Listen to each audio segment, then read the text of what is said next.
Assalamualaikum warahmatullahi wabarakatuh. Nama saya Dwi Wahyuningsih. Jadi di video kali ini saya akan mengulang kembali pembahasan dari video saya yang sebelumnya. Jadi diikutin terus ya. Nah, jadi dalam penjelasan yang pertama itu ada yang namanya analisis linier berganda.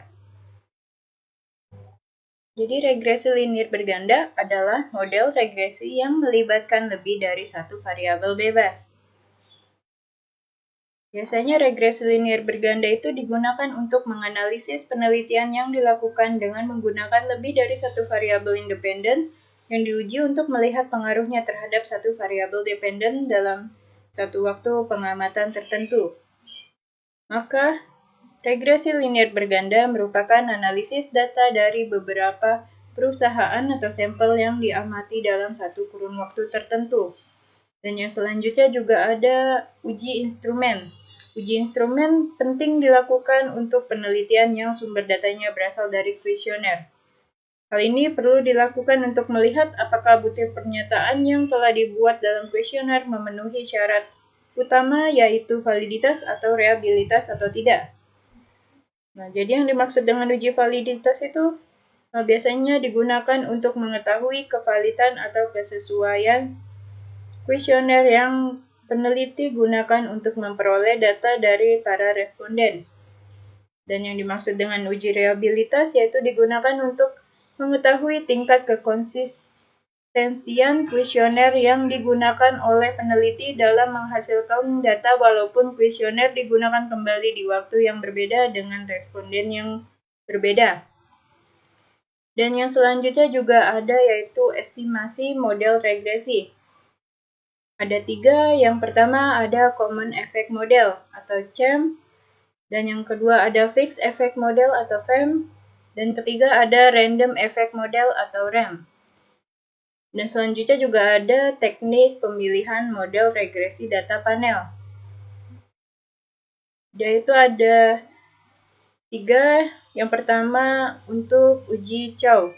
Uji Chow ini biasanya digunakan untuk memilih model yang digunakan apakah sebaiknya menggunakan Common Effect Model atau Fixed Effect Model. Untuk hipotesisnya itu ada H0. Model mengikuti Common Effect Model atau CEM jika probabilitas cross-section F dan cross-section chi-square lebih besar daripada alpha 0,05 dan HA model mengikuti Fixed Effect Model jika probabilitas cross-section F dan cross-section chi-square lebih kecil daripada alpha 0,05. Selanjutnya juga ada namanya uji Hausman. Digunakan untuk memilih model yang digunakan, apakah sebaiknya menggunakan Random Effect Model atau Fixed Effect Model. Untuk hipotesisnya itu juga ada H0 model mengikuti Random Effect Model jika nilai probabilitas cross-section random lebih besar dari alpha 0,05 dan HA model mengikuti Fixed Effect Model jika nilai probabilitas cross-section random lebih kecil dari alpha 0,05. Selanjutnya juga ada namanya uji Lagrange multiplier. Digunakan untuk memilih model yang digunakan apakah sebaiknya menggunakan Random Effect Model atau Common Effect Model. Untuk hipotesisnya yaitu ada H0 model mengikuti Common Effect Model jika nilai probabilitas cross-section Bayes-Pagan lebih besar dari alpha 0,05 dan HA model mengikuti Random Effect Model RAM jika nilai probabilitas cross-section Bayes-Pagan lebih kecil daripada alpha 0,05. Nah, yang selanjutnya juga ada penjelasan dari uji asumsi klasik. Jadi uji asumsi klasik ini adalah persyaratan statistik yang harus dipenuhi pada analisis regresi yang menggunakan pendekatan ordinary least square atau OLS dalam teknik estimasinya. Untuk uji asumsi klasik terdiri dari yang pertama ada uji multikolinearitas. Jadi perlu dilakukan pada regresi yang menggunakan lebih dari satu variabel bebas. Tujuannya untuk mengetahui terjadi hubungan saling mempengaruhi antara variabel bebas yang diteliti. Dikatakan terjadi multikolinearitas apabila terdapat variabel independen yang memiliki nilai lebih dari 0,8.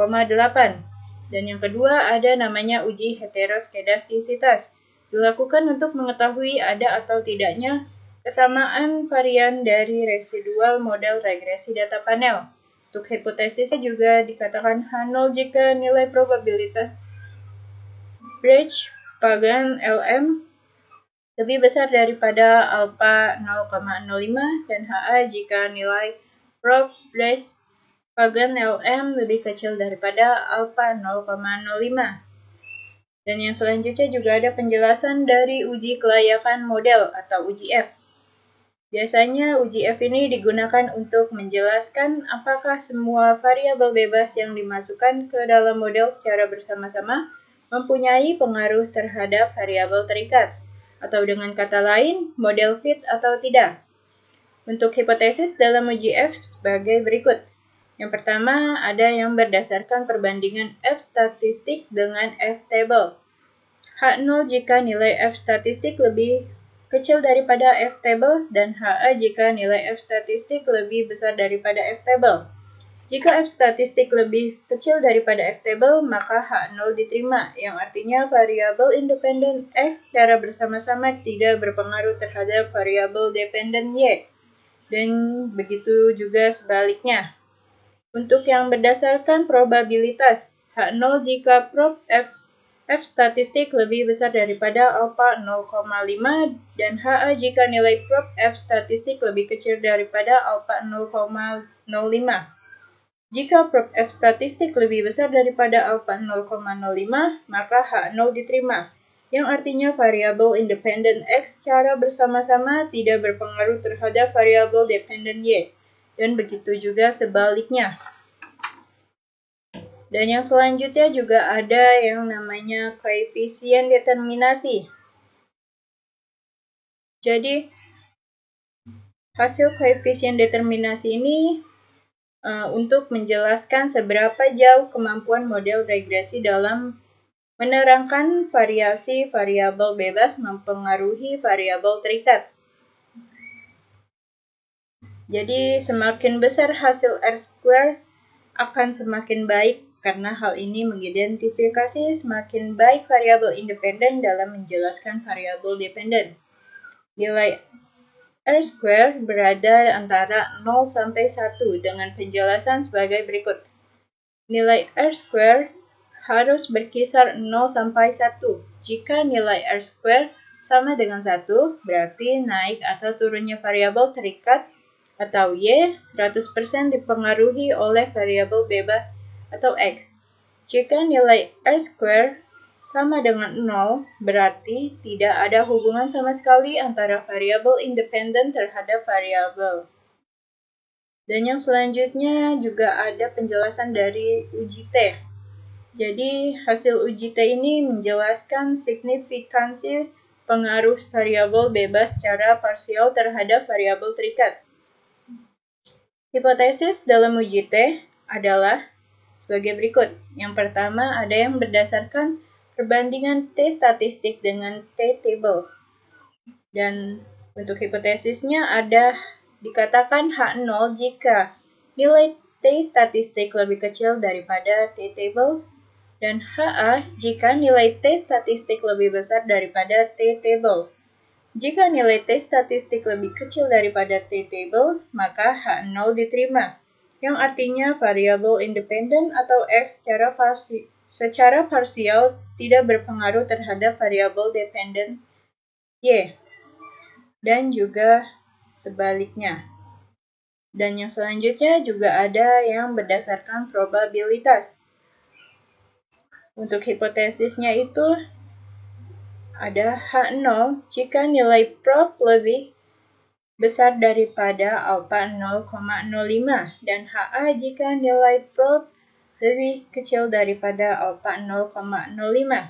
Jika nilai prof lebih besar daripada alfa 0,05, maka H0 diterima. Terima kasih sudah menonton video saya.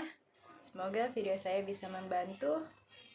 Assalamualaikum warahmatullahi wabarakatuh. Dadah.